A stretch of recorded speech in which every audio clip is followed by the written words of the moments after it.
I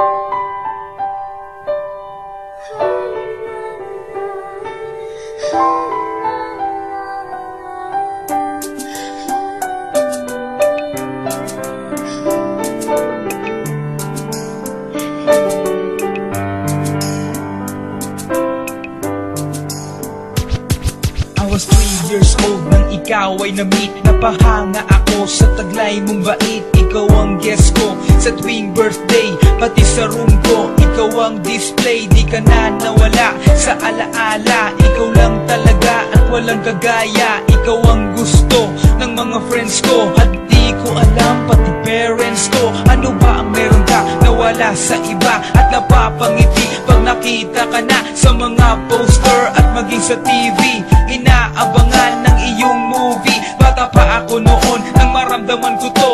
Ayoko ng iba, ikaw ang gusto ko. At sa aaminin ko, maniwala ka, mas gusto kita kaysa kay Darna. You were always gonna be my love. It's so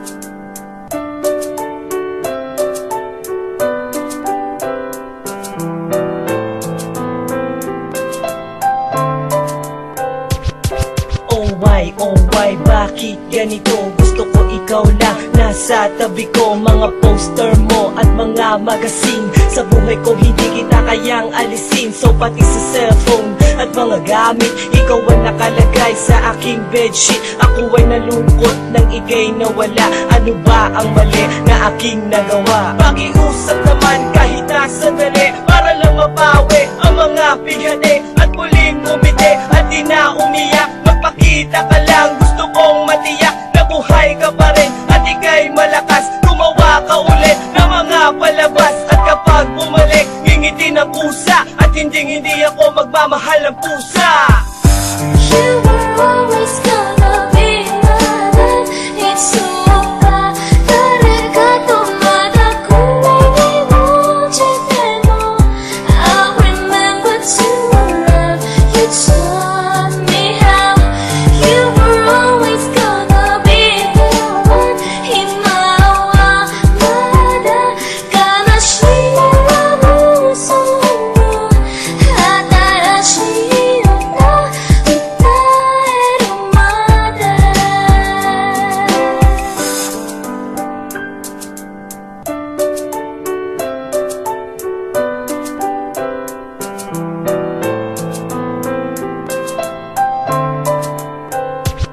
lumipas ang mga taon, nananatili ka pangarap. Nais kong libutin ang mundo para ka lang mahanap. Sa pagkatingin sa papakita ka lang sa larawan, gusto ko ay makasama ka. Handa ko nang iwanan ang lahat ng kayamanan, pati GF ko.